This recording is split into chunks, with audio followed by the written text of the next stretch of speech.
हम लोग कल और परसों के डेट में पराशर दाब के नियम और उनके आंकिक प्रश्न पढ़ चुके हैं। आंकिक प्रश्नों पे पराशर दाब निर्धारण करने की किन किन विधियां हैं, तो कम से कम 5-6 सवाल तो हम लोग हल किए थे और 3-4 क्वेश्चन हमने होमवर्क में भी छोड़ा था लगाने के लिए, जो पेपर के थे, ठीक है ना। और तो आई थिंक वो लग जाने चाहिए सारे के सारे। अब हम लोग क्या पढ़ने वाले हैं, देखो ये जो पराशर दाब बताया गया था कि अर्ध पारगम्य झिल्ली से, यह सेमी परमेबल मेम्ब्रेन है, इस झिल्ली से जो विलायक है वो सुगमता पूर्वक निकल जाता है। कौन निकल जाता है? विलायक निकल जाता है, लेकिन विलय के कण, छोटे छोटे जो विलय के कण होते हैं वो निकल नहीं पाते। ये बात बताई गई थी। तो इस क्रिया को रोकने के लिए जो न्यूनतम दाब अप्लाई करते हैं उस दाब को ही क्या कहा गया? परासरण दाब।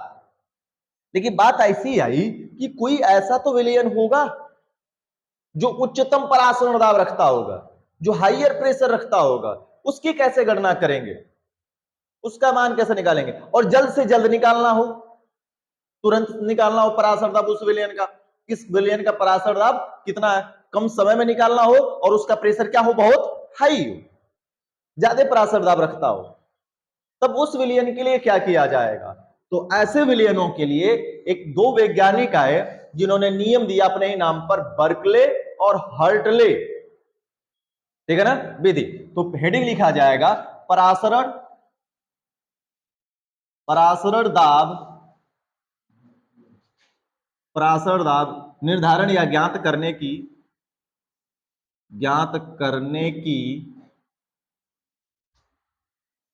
बर्कले व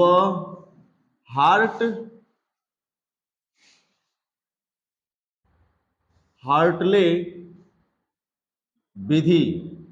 परासरण दाब ज्ञात करने की या निर्धारण करने की कर सकते हो या ज्ञात करने की, दोनों बात एक ही है, ठीक है ना। परासरण दाब ज्ञात करने की बर्कले और हार्टले विधि।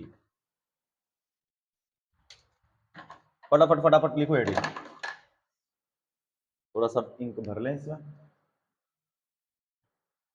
परासरण दाब निर्धारित करने या ज्ञात करने की बर्कले एवं हार्टले विधि।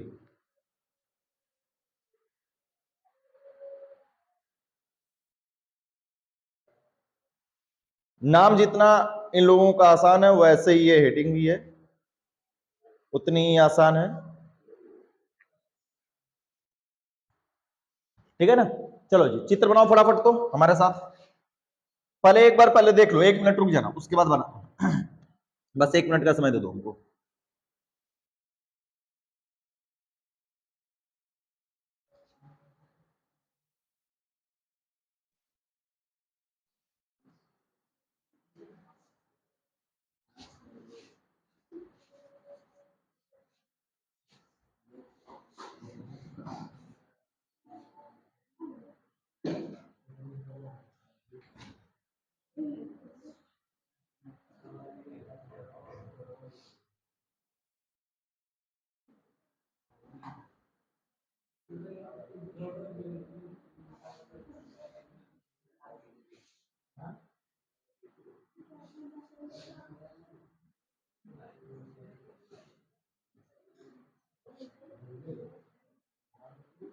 ये बच्चा डोंट बात। हाँ बच्चा, आज हमारा पहला अरविंद सही थोड़ा सा फंस गया ना, तो पहला घंटा आज हमारा लग गया। अरविंद सर जी एक जगह रुक गए, थोड़ा सा आएंगे, आधा घंटा लेट आएंगे, इसलिए पहले हम आ गए।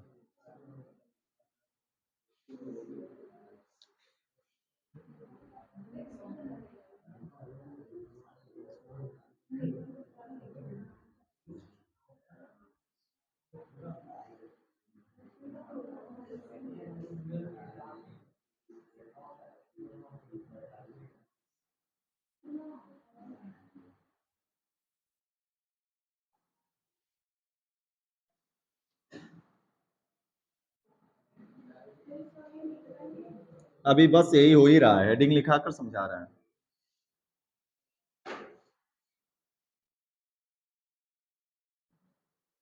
देखो जी, अब बना सकते हो, अब बना सकते हो। क्या हुआ? ये बक्सा है जी,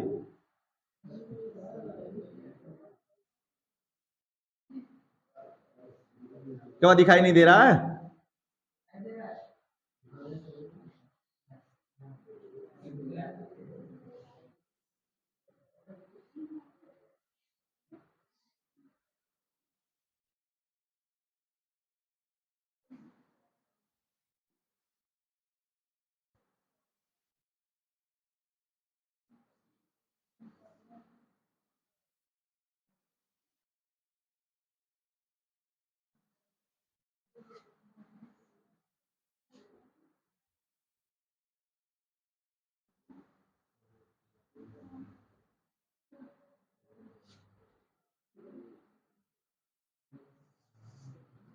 फटाफट फटाफट बनाओ चित्र जी, चित्र में देरी ना हो।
ये वाली नली बहुत पतला बनाओगे, ये वाली जो नली हम बना रहे हैं बहुत ही पतली बनेगी, इस बात का ध्यान रहे। हालांकि मार्कर से बहुत मोटा बन रहा है, लेकिन तुम लोग बनाते समय बहुत पतला बनाओगे।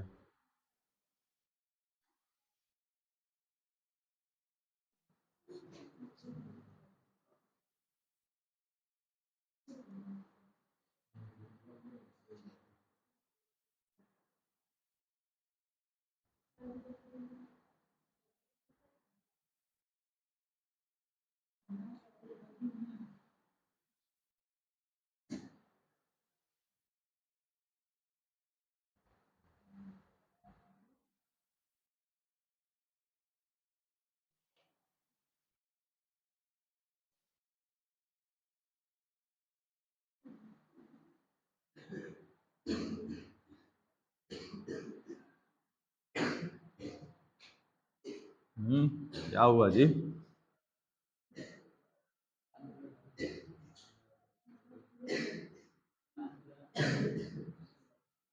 मच्छर खा लिया क्या सुबह सुबह?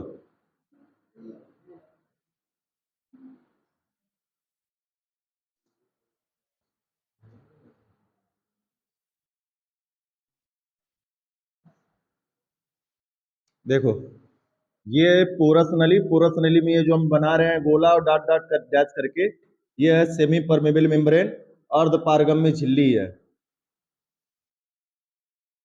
इस नली का नाम है पोरस नली। इस नली को कहते हैं क्या हम लोग हैं? पोरस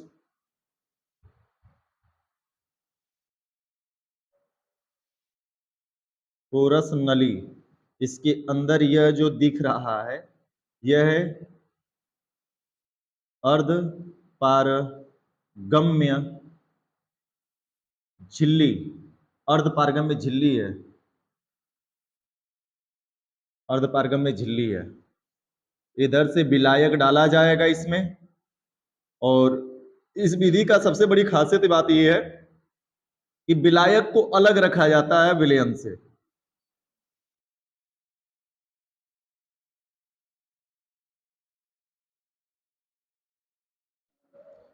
किस नली में चढ़ेगा इधर इतना विलायक, इसकी सहायता से हम दाब मापते हैं, देखा जाता है कि विलायक रुका कि नहीं रुका।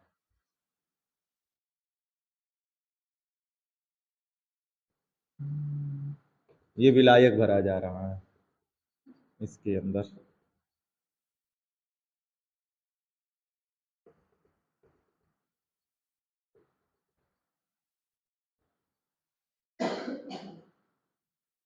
ये विलयन है जिससे विलायक छनेगा। फटाफट फटाफट बनाओ जितना तेजी से हो सके।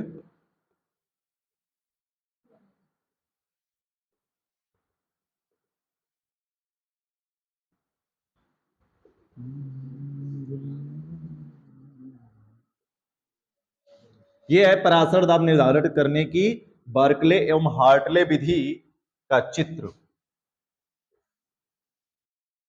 बर्कले एवं हार्टले विधि का चित्र है। फटाफट बना डालो बच्चा, फिर समझा रहे हैं क्या कैसे कार्य हो रहा है। यह है पराशर दाब निर्धारित करने की बर्कले और हार्टले विधि। ये जो चित्र दिख रहा है, इस चित्र की सहायता से हम कितना हुई हाईली प्रेशर वाला विलयन हो, जिस पर काफी उच्चतम दाब लगाने के बाद जाकर उसका पराशर दाब निकलता हो, उसका हम कैलकुलेट कर सकते हैं पराशर दाब आसानी से। लेकिन अब बात की जाती है कि कैसे क्या किया जाएगा, कम समय में भी किया जाएगा। ये जो सारा चित्र दिख रहा है, इस चित्र में क्या किया जाता है कि विलयन को, अब देखो इसमें जो दोनों भाग है, ऊपर या नीचे वाला, ये जो दोनों भाग है, ये वाला और ये वाला, यह विलयन है। ये क्या है? विलयन। ये भी कौन है? विलयन ही है। ये दो हिस्से अलग अलग नहीं है, ये एक ही हिस्सा है, अलग दिख रहा है। बस तुमको समझाते हैं कैसे अलग क्या है। यह जो बीच वाला जो भाग भरा गया बीच में, यह जो बीच वाला भाग है, यह विलायक है। क्या है? विलायक है। यह एक अप्रत्यक्ष विधि है। बर्कले और हार्टले विधि के द्वारा किसी भी विलयन का पराशर दाब निकालने की यह एक प्रकार की अप्रत्यक्ष विधि है। इस विधि से हम किसी भी विलयन का पराशर दाब सरलता से, आसानी से, कम समय में निकाल सकते हैं। कैसे क्या हो रहा है प्रोसेस, चित्र अगर बना लियो तब अब इसमें हम ये दोनों पॉइंट लिख लेना, विलयन विलयन और ये विलायक, ये जरूरी है, छूट गया था, लिख लेना। ये भी विलायक अंदर से भरा जा रहा है, ये विलायक है, यहां से विलायक इसमें भरा जाएगा हमेशा। ठीक है ना? अब चलो भैया समझा जा प्रोसेस क्या हो रहा है, किस प्रकार के सर आप कह रहे हैं कि ये दोनों एक ही में है, जबकि दिख रहा है ये अलग भाग, ये अलग भाग दिख रहा है ना। समझाते हैं। तो पतला वाला कॉपी दो, पतली कॉपी है किसी के पास? हाँ दो। इस प्रकार से यह गोल ट्यूब समझो, ये जो पूरा हिस्सा है, ये इस प्रकार से गोल ट्यूब है पूरी टोटल। इस गोल ट्यूब के अंदर एक ये जो ट्यूब है इसको रखी गई है। इस गोल ट्यूब के अंदर एक ये पतली सी ट्यूब रखी गई है। समझ आ रही बात? अब बताओ, इसमें अगर पानी हम भरेंगे तो फोटो खींचेंगे तो ये अलग अलग ऊपर वाला नीचे वाला हिस्सा दिखाई देगा ना। बीच में ऐसे रखा गया, बीच में ऐसे रख दिया गया। साइड से देखेंगे तो ये बीच में दिखाई देगा, प्रेविलियन साइड साइड में दिखाई देगा। देखिए अगर ऐसे हम फोटो खींचेंगे तो ऊपर वाला हिस्सा और नीचे वाला हिस्सा क्या दिखाई देगा? अलग अलग दिखाई देगा। तो वैसे ही अलग अलग दिखाई दे रहा है, अलग अलग है नहीं, यह पूरा ऐसे बीच में रखा गया। अब यह जो प्लास्टिक का कवर है इसके ऊपर, इसके अंदर पानी भरा जा सकता है, अंदर खाली है। ये जो प्लास्टिक का कवर है ये है पोरस नली। ये जो प्लास्टिक का कवर है कौन सी नली है? पोरस नली। उसी पोरस नली के अंदर लगा क्या है? अर्धपारगम्य झिल्ली। अब इसको ऐसे इसमें रख दिया गया है। रख कर इधर से एक होल है जिसके अंदर से इसमें हम विलायक भर रहे हैं, और इधर से यह केस नली लगाई गई है। केस नली क्या होती है? बहुत ही पतली बारीक सी नली होती है। अगर एक बूंद पानी जो होती है ना, एक बूंद पानी, अगर इतनी बड़ी टेस्ट केस नली हो, इतनी बड़ी, अगर उसमें एक बूंद पानी भी डालेंगे, उससे भी कम डालेंगे तो पूरी नली भर जाएगी। वो जो नली है केस नली, इतनी बड़ी सी अगर होगी, 5 से 6 फीट की भी होगी, तो उसमें एक बूंद पानी डालती हुई पूरी की पूरी क्या हो जाएगी? भर जाएगी। मतलब समझ सकते हो उसमें कितना कम पानी आ रहा होगा, बहुत ही कम। तो इसलिए यहां पर यह लगाया गया है कि थोड़ा सा भी विलायक इस विलयन से क्या छन कर आएगा भैया? अर्धपारगम्य झिल्ली से क्या छनता है? केवल विलायक के कण छनते ना। तो इस वाली नली से विलायक के कण जो छन कर इसमें आएंगे, इसमें जो छनकर विलायक के कण आएंगे इधर से, इसमें यह जो तीर बना रहे हैं यह सब नहीं बनाना है। अब इसमें से विलायक जा रहा है, छनकर चारों तरफ से जाएगा ना लल्ला, एक ही तरफ से जाएगा केवल। ये तो पूरा गोल है, ये सरफेस पूरा गोल है, चारों तरफ से विलायक इसके अंदर क्या करेगा? घुसेगा। तो थोड़ा सा भी अगर विलायक गया होगा, एक बूंद का 10वां हिस्सा भी अगर इसमें प्रवेश करेगा, तो यह नली ऊपर क्या होगी? बढ़ना शुरू कर देगा, इसमें पानी विलायक का जो स्तर इसमें क्या होगा? बढ़ना शुरू कर देगा। तो इससे हमें पता चलेगा कि परासरण होना प्रारंभ हो गया। मामला समझ में आ रहा है? अब ये ऊपर पानी बढ़ रहा है और परासरण इस पर लगातार हो रहा है। अब ऊपर से हम पिस्टन से क्या करेंगे, धीरे धीरे धीरे धीरे इस विलयन के ऊपर क्या लगाएंगे, प्रेशर। तो यहां पे दाब मापी लगाया गया, यह प्रेशर मापेगा कि कितना प्रेशर गया। थोड़ा सा और प्रेशर बढ़ाएंगे तो यह जो परासरण की क्रिया ये धीरे धीरे धीरे धीरे कम होने लगेगी। ये जो पानी तेजी से बढ़ रहा था यह पानी धीरे धीरे बढ़ेगा, और जिस दाब पर लाते लाते लाते एकदम से पानी वहीं पे स्टॉप हो जाएगा, रुक जाएगा बढ़ना स्तर इस पानी का, तो तुरंत हम समझ जाएंगे कि क्या हो गया। जिस प्रेशर पे यह आकर क्या होगा, दाब मापी, तो हम मान लेते कि 5 एटीएम पर आकर क्या हो गया, रुक गया।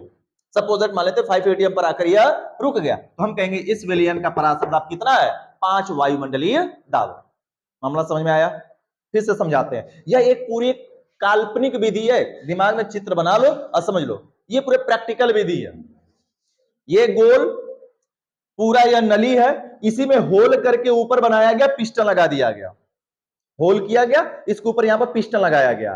इसी के अंदर यह जो पोरस नली वाला युक्त गोल पूरा पोरस नली, ये पूरा प्लास्टिक का कवर, और इसके अंदर समझ लो ये जो सोख्ता भरा जाता है जिसमें इंक भरते हैं, वह विलायक भरा गया है। अब इसको इसमें रख दिया गया ऐसे बीच में, इधर से विलायक जा रहा है इसमें, और इधर से विलायक क्या हो रहा है, अस्तर ऊपर निकल रहा है केस नली के द्वारा।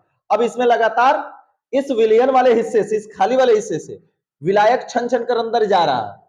विलायक छन छन कर अंदर क्या कर रहा है, जा रहा है, स्वतंत्र प्रवाह करता है। इन्हें परिभाषा हम लोग पढ़े थे परासर दाब की, कि विलयन से विलायक स्वतंत्र रूप से क्या करता है, अर्धपारगम्य में झिल्ली से होकर प्रवाहित करता, स्वतंत्र जा रहा था, अस्तर बढ़ रहा था। अब हम ऊपर से क्या लगाए, दाब। जैसे जैसे हम दाब लगाते जा रहे हैं वैसे वैसे इसका अस्तर जो तेजी से बढ़ रहा था वह धीरे धीरे रुकना शुरू कर देगा, और जिस दाब पर यह इसका जल स्तर बढ़ना रुक जाएगा तो हम कह देंगे वही दाब उस विलयन का क्या है, परासरण दाब।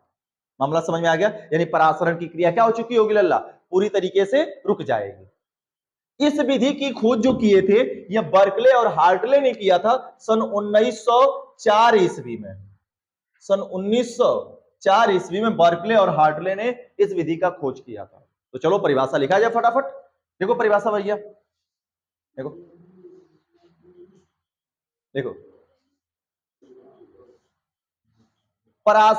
देखो बर्कले एवं हार्टले ने, बर्कले एवं हार्टले ने, बर्कले एवं हार्टले ने सन 1904 ईस्वी में, बर्कले एवं हार्टले ने सन 1904 ईस्वी में, 1904 ईस्वी में परासरण दाब निर्धारित करने की, परासरण दाब निर्धारित करने की, बार्कले एवं हार्टले ने सन 1904 ईस्वी में परासरण दाब निर्धारित करने की एक अप्रत्यक्ष विधि, निर्धारित करने की एक अप्रत्यक्ष विधि प्रस्तुत किया, एक अप्रत्यक्ष विधि प्रस्तुत किया।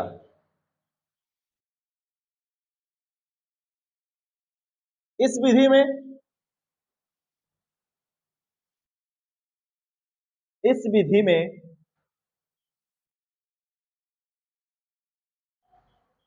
इस विधि में हम विलयन से विलायक को, इस विधि में हम विलयन से विलायक को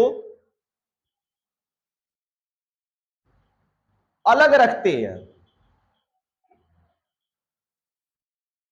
इस विधि में हम विलयन से विलायक को अलग रखते हैं।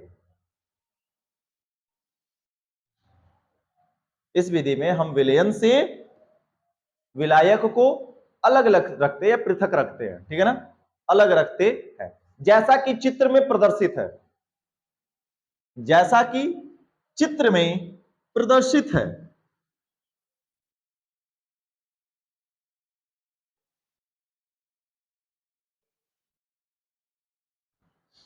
जैसा कि चित्र में क्या है, प्रदर्शित है।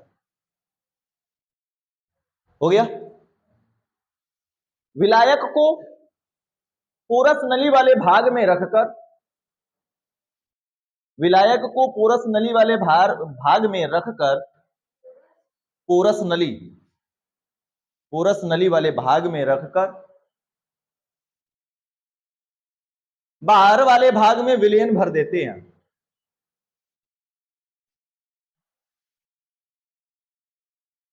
विलायक को पोरस नली वाले भाग में रखकर विलायक को बाहर वाली नली में रख देते हैं, बाहर वाली नली में रख देते हैं, बाहर वाली नली में रख देते। हो गया लल्ला? बाहर वाली नली में रख देते हैं, जिससे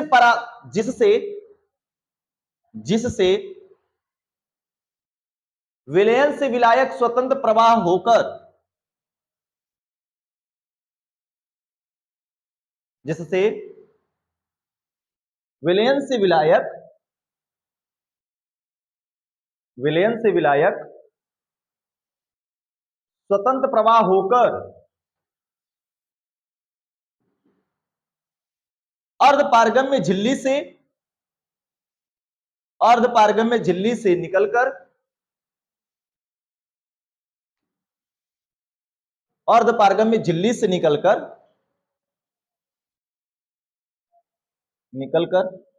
विलायक वाले भाग में प्रवेश करता है।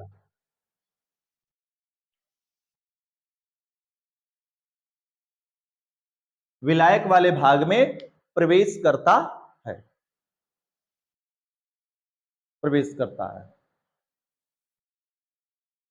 हो गया? अब हम धीरे धीरे देखो, अब हम धीरे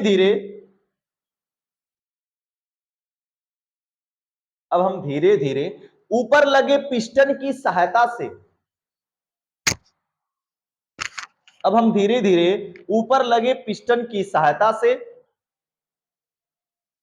ऊपर लगे पिस्टन की सहायता से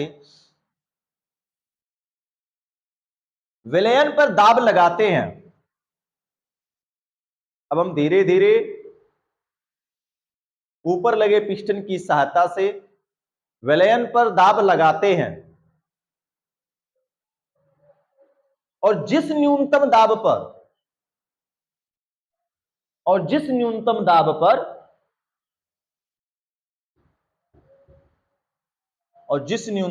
पर यह प्रासरण की क्रिया रुक जाती है,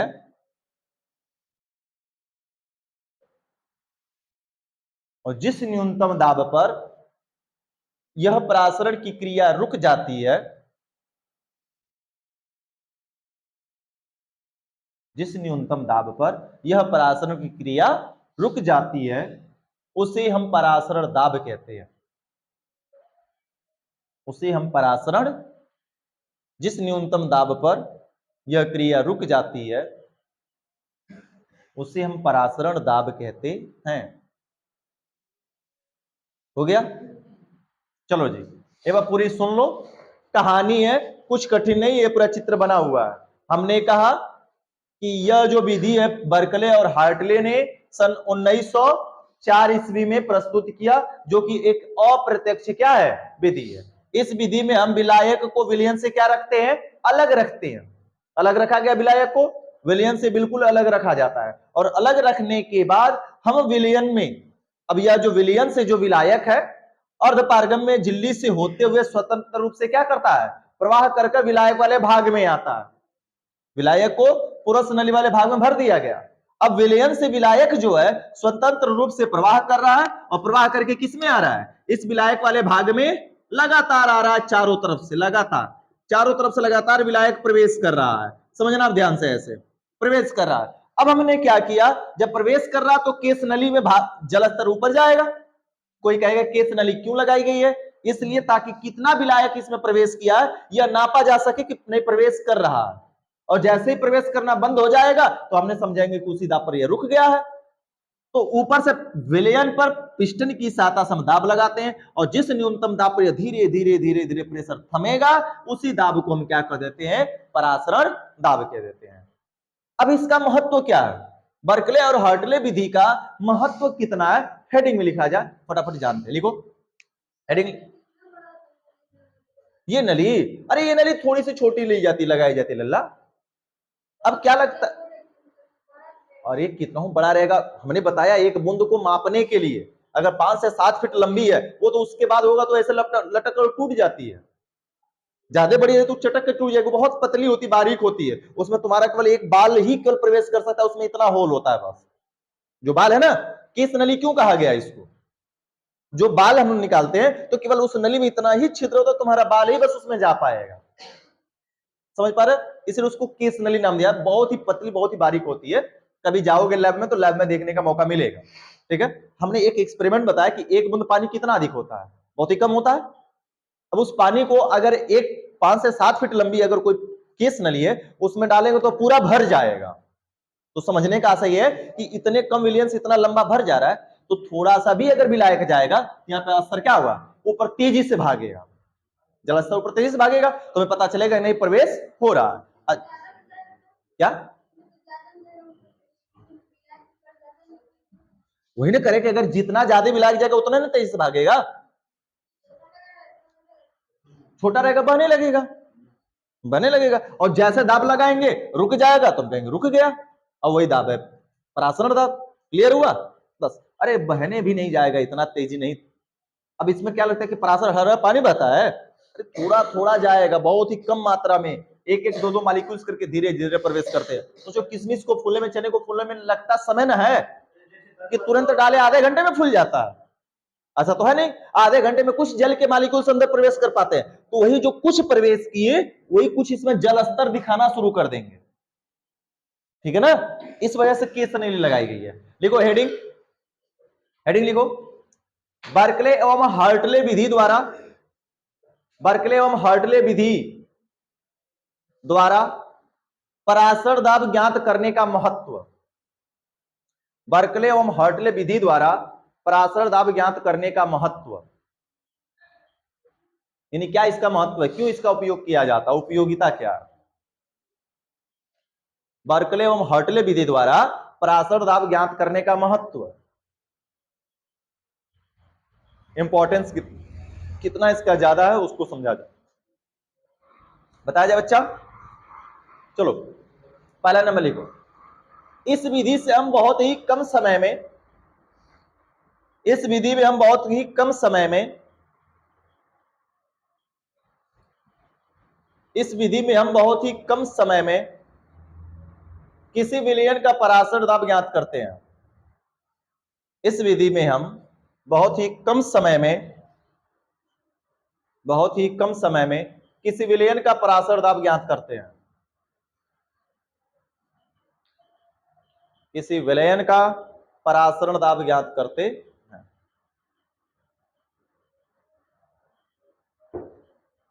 हो गया, चलो जी दूसरा नंबर, पॉइंट नंबर 2। अब देखो कुछ ऐसे विलयन होते हैं जिनका परासरण दाब क्या होता है, बहुत अधिक होता है, तो इस विधि द्वारा हम अधिकतम परासरण दाब वाले विलयन का भी परासरण दाब क्या कर सकते हैं, निकाल सकते हैं। देखो इस विधि के द्वारा, इस विधि, दूसरा पॉइंट है, इस विधि द्वारा उच्च परासरण दाब वाले विलयन का भी, उच्च परासरण दाब वाले विलयन का भी, उच्च परासरण दाब वाले विलयन का भी, विलयन का भी परासरण दाब ज्ञात कर सकते हैं।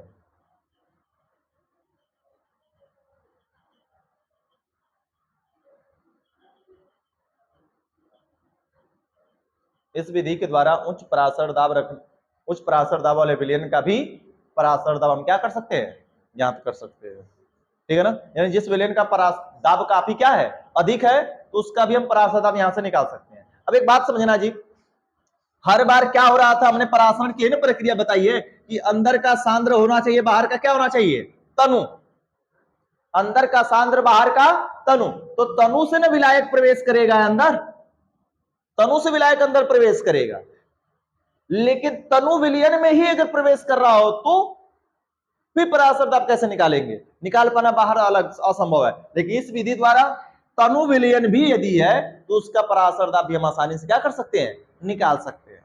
देखो इस विधि द्वारा तनु एवं सांद्र विलयन का भी पराशर दाब ज्ञात किया जा सकता है। इस विधि द्वारा तनु एवं सांद्र दोनों प्रकार के विलयन का पराशर दाब ज्ञात किया जा सकता है। दोनों ऐसे लिख लेना।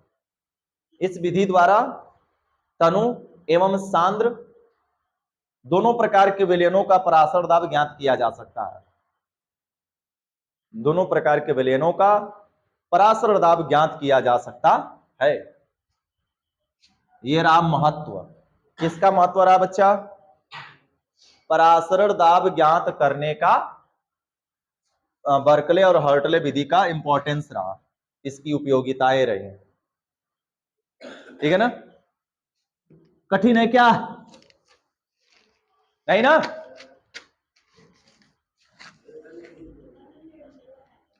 अभी नहीं बना है तो है जो तीर बनाए हैं सब नहीं बनाना है। अब हम लोग पढ़ने वाले हैं समपराशरी विलयन क्या होता है। चलो समझते हैं जी। बातें नहीं, दो विलयन हम लेंगे। समपराशरी का मतलब क्या है? एकदम आसान भाषा में क्लियर होना चाहिए। दो विलयन है,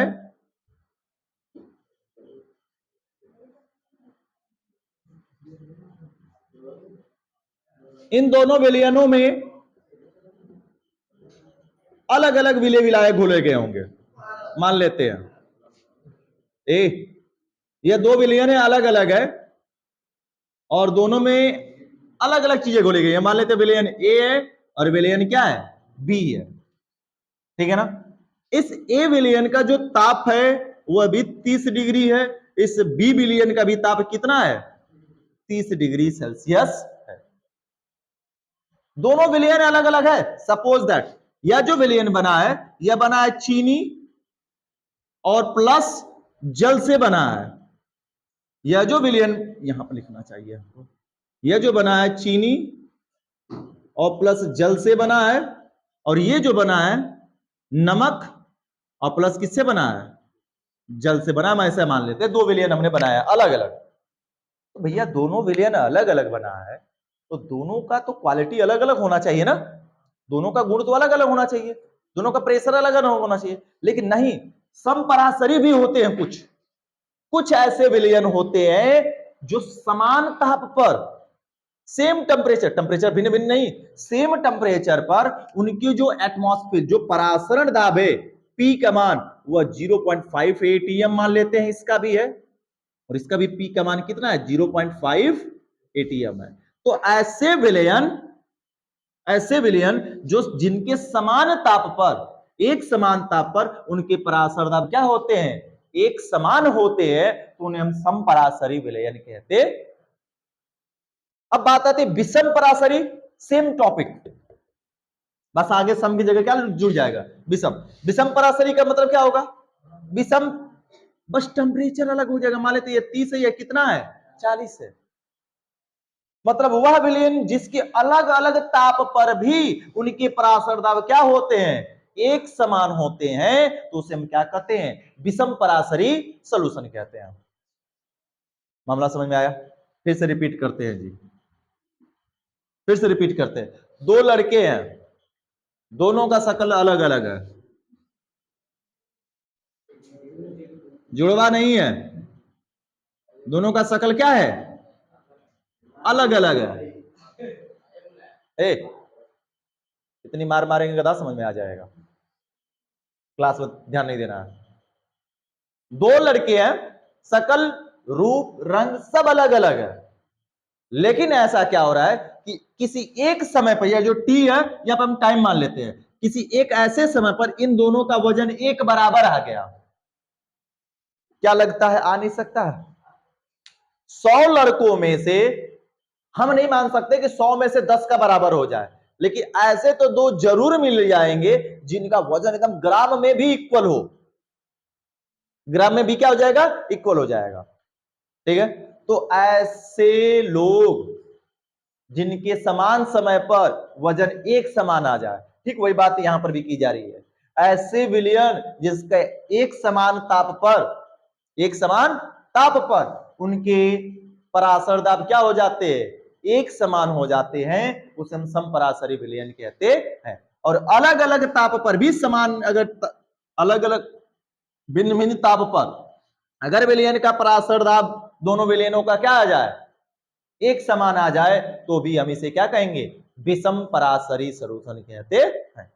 मामला समझ में आ गया। तो इस पर डेरिवेशन वगैरह है, कल हम लोग बताते हैं, समझाते हैं, लिखते हैं, कोई दिक्कत समझ में? हमारा मामला इतना आ गया। देखो बर्कले और हार्टले विधि एक तरीके से कहानी जैसी है टोटल बच्चा, और याद करना इंपॉर्टेंस है, आता है पेपर में 3 नंबर का आ जाता है सीधा सीधा। पराशर दाब निर्धारित करने की बर्कले और हार्टले विधि का सचित्र वर्णन कीजिए। चित्र बनाकर वर्णन करोगे 3 नंबर मिल जाएगा, 4 नंबर कितना लंबा है, थोड़ा सा है, बस स्टोरी शुरुआत की 3 लाइन बस याद रखनी है तुमको, बाकी तो कहानी बताना है कि विलयन से विलायक को पोरस नली से अलग रख दिया गया, और अलग रखने के बाद जो विलयन से विलायक स्वतंत्र क्या कर रहा है, प्रवाह कर रहा है, उस प्रवाह की क्रिया को रोकने के लिए ऊपर विलयन पंप पिस्टन से क्या लगाते हैं, दाब लगाते हैं, और जिस कम से कम दाब पर वह परासरण की क्रिया रुक जाती है, उसी दाब को हम क्या कहते हैं, परासरण दाब कह देते हैं। बाकी तो पुरानी स्टोरी है और जानते आ रहे हो बचपन से वो स्टोरी को, ठीक है ना। ये बाकी सारी चीजें हैं, कल इस पर डेरिवेशन और हम लोग हल करेंगे, और समय से आ जाया करो लल्ला।